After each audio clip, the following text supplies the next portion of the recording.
जिस तरह एक मर्द की जन्नत माँ के कदमों के नीचे है ना, एक सास औरत की जन्नत उसकी बहू के कदमों के नीचे है। ये भारी जुमला है लेकिन इसके ऊपर जरा तवज्जो कीजिएगा। ये सासें भी अपनी जन्नत कमा सकती हैं अगर उन अपनी बहुओं को बेटियों का दर्जा दें, और बेटे ने जो जन्नत कमानी है वो तो आखिरत में मिलनी है, सास ने जो जन्नत कमानी है वो दुनिया में मिल जानी है।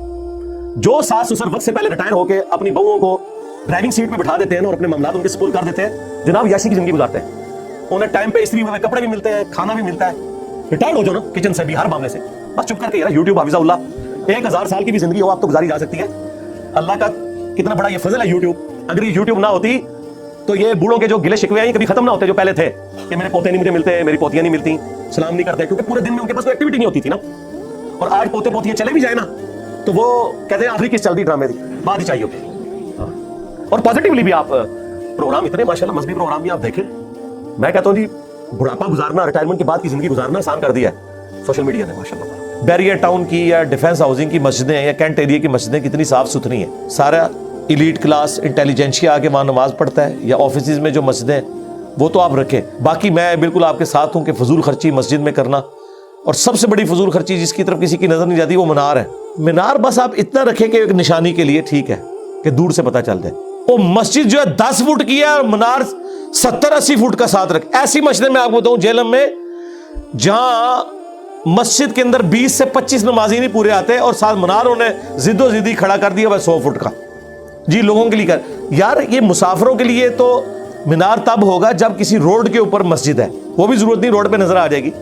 गली मोहल्लों में मीनारों का क्या काम है मुझे बताएं। जो जीटी रोड से गुजर रहा है वो जेलम के किसी मशीन महल्ले में जाके वो मीनार दे के उस मस्जिद में जाके नमाज पढ़ेगा, या वो जीटी रोड के ऊपर किसी मस्जिद में नमाज पढ़ेगा, या स्टेशन वाला उधर पढ़ेगा। ये बात, ये बड़े मीनार बनाने की जरूरत नहीं है। लाखों रुपया लगता है, बल्कि अब तो करोड़ों लगता है। ये फजूल खर्ची है। हमने आपके हाथ में वो हथियार दिए हैं कि यकीन करें इनके मरे में भी जिंदा होना तो डर के दोबारा कवरेज बढ़ जाए कि साढ़े काम के पे है। किस तरह कहते थे देखो जी 2 घर है, एक घर में जो है वो मिलाद की झंडियां लगी हुई हैं, लोग नातों पे झूम रहे हैं, ये आशिक़ रसूल है, या जिस घर के अंदर जो है खामोशी है ये आशिक़ रसूल है। तो मैंने इनको देखे कैसा पक्का दिया कि सरकार 12 रबीउल अव्वल से भी कुछ अर्सा पहले 10 मुहर्रम का दिन था, एक घर में लोग नोहा कर रहे थे, आहो बुका कर रहे थे, वो आशिकाने वाले बैत थे जो 10 मुहर्रम में करबला को याद कर रहे थे, या दूसरी जगह जो वही वाला घर झंडियों वाला बरेलवियों का आया दार थले। हाँ उन्हें जी वो ऐते पर ऐ कोई नहीं ना आया ना उन दार थले वो कोई भी नहीं है। और फिर जो इससे अगली मैंने बात की कि 5 साल मौला अली कूफा में रहे, जो 5 साल 12 रबीउल अव्वल का जुलूस निकलता था उसमें झंडा क्या इमाम हसन उठाते थे और इमाम हुसैन की ड्यूटी सबील पे होती थी, और अम्मार इब्न यासिर जो है वो लंगर वरतांदे सन। आ गल्ला करो ऐ मेरा मुंह रहेगा कि किथे मारे सानू। मैं ਤੁਹਾਨੂੰ और ਤੁਹਾਡੇ ਬਜ਼ੁਰਗਾਂ ਨੂੰ ਉੱਥੇ ਸੁੱਟਿਆ ਕਿ ਉਹਨਾਂ ਨੂੰ ਪਾਣੀ ਨਹੀਂ ਲੱਭਣਾ, ਪਾਣੀ ਨਹੀਂ ਆਕਸੀजन नहीं ਲੱਭਣੀ। पानी वाला मामला भी पुराना हो गया, ऑक्सीजन भी बंद करती थोड़ी। अली भाई आप अपने हर बयान में कहते हैं बाबे तशाही नहीं,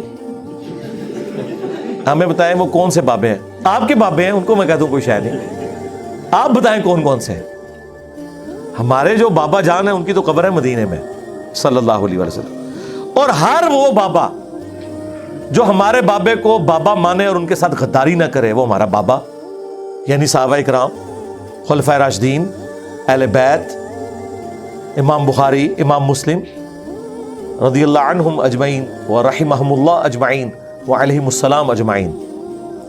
तो ये है, इसके लिए आप मेरी मजलिस 100 देख लें। उसके शुरू में मैंने बताया कि किताबों का खुदा और बाबों का खुदा। मैंने बताया बाबे वो वाले जो कुरान और सुन्नत के खिलाफ चल रहे हैं। यानी अगर ये कोई बरेलवी सवाल करे तो मैं उसे कहूंगा देवबंदियों के बाबे हो, कहेगा हाँ हूं समझ आइए, सिंपल। कोई देवबंदी पूछे उनको बरेलवियों के बाबे हो, कहेगा हाँ वाकई।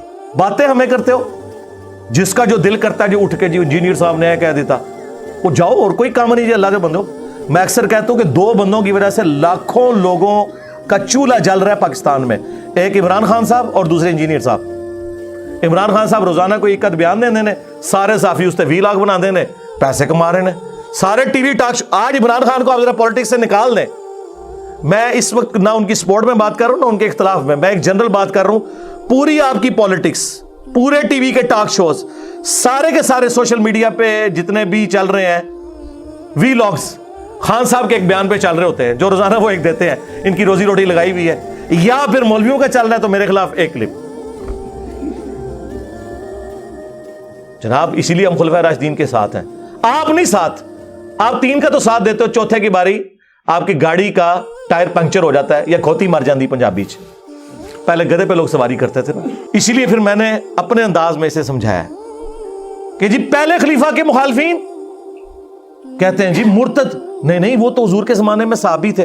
نہیں وہ بعد میں مرتد ہو گئے تھے, منکرین زکوٰۃ اور کچھ مسلمہ کذاب کے ساتھ مل گئے. اچھا جی ٹھیک ہے.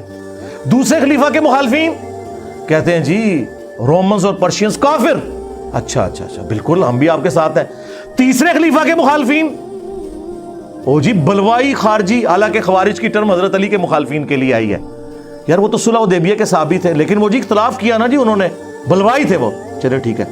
چوتھے خلیفہ کے مخالفین رضی اللہ عنہ ہیں کیوں؟ اب وہ کدھر کی حدیث کہ تم نے میری اور میرے خلفائے راشدین کی سنت کو لازم پکڑنا ہے. اولیاء کے وارث کون ہے؟ یار اللہ کے بندو, اولیاء کے وارث کیا تم پوچھو نبی کا وارث کون ہے؟ اولیاء کے وارث وہ ہیں جو یہ چرسی اور پاؤڈری بیٹھے ہوئے ہیں, وہ ہیں. ہاں مطلب وہی ہے نا, درباروں میں کون لوگ بیٹھے ہوئے ہیں؟ میں تو نہیں بیٹھا ہوا. تو ان سے جا پوچھے نبی کے وارث کون ہے. وہ ہے جو قرآن و سنت کو لے کے چل رہے ہیں. ہاں کیونکہ نبی کی وراثت جو ہے وہ علم ہوتا ہے. بچپن سے انہوں نے حنفیوں نے یہ نہیں رٹوایا ہوا تھا کہ بت رکھ کے آتے تھے, رفل ہوتا تھا. آج اب ہم نے کہا چلو کوئی ضعیف حدیث کیا جھوٹی حدیث بھی دکھا دو, کہتے ہم نے کبھی کہا ہی نہیں. ہمارے ماں باپ کو کون گمراہ کرتا رہا شیطانی شکل میں آ کے؟ آپ کے بزرگان دین. آج آپ اپنے بزرگوں کی باتوں سے ہی منہ چھپاتے پھر رہے ہیں. جس طرح ایک نیک ماں باپ اپنے پاؤڈری اور چرسی اور نشئی قسم کی اولاد سے منہ چھپاتے ہیں, تم وہ اولادیں ہو جو اپنے گمراہ کن آباء و اجداد کے کرتوتوں کی وجہ سے منہ چھپاتے پھر رہے ہو. یہ کون پڑھا گیا تھا پھر؟ ان پیچھے ہٹ گئے, نہیں ہم نے تو کبھی یہ بات ہی نہیں کی. اللہ سے ڈر جائیں. میں یہ کہتا ہوں مجھے تو ڈر لگتا ہے, میں یہ کہوں نا کہ ایک خدا ایک خدا ایک خدا, اے اوزا 3-4 مولوی کلپ آ جان, نہیں آج کے بعد 2 خدا. دشمنی پہ اترے ہوئے. بس مجھے فرق نہیں پڑتا, یہ میں رونا صرف اس لیے رو رہا ہوں کہ تاکہ عام آدمیوں کا دماغ کھلے. مجھے تو کوئی فرق نہیں پڑتا میرے بھائی, میں نے جو کرنا تھا ان کے ساتھ کر دیا, اب اور کیا کرنا ہے. شیعہ اگر یہ کہتے ہیں کہ حضرت معاویہ جو ہے وہ نعوذ باللہ منافق تھے, تو یہ بالکل ردی کی ٹوکری میں پھینکنے والی بات ہے. یہ ایسا نہیں تھا. مسلمان تھے, آپ ڈھیلا مسلمان کہہ لیں, جو کچھ کہہ لیں, یہ چیز مقدمے میں بیٹھتی نہیں ہے کسی بھی اعتبار سے, ناٹ ایٹ آل. اور نہ اہل صفین. رہ گئے اہل جمل, وہ تو سرکار 24 کیرٹ سونا ہے. ہاں حضرت طلحہ بھی جنگ چھوڑ گئے, انہیں تو مروان نے قتل کیا. حضرت زبیر بھی چھوڑ گئے. حاکم میں آیا ہے, مسند احمد میں حضرت علی نے کہا ہے صفیہ کے بیٹے کے قاتل کو, ابن جرموز کو جہنم کی بشارت دے دو. میں نے حضور سے سنا تھا کہ ہر کے ہواری ہوتے ہیں اور میرا ہواری زبیر ہے.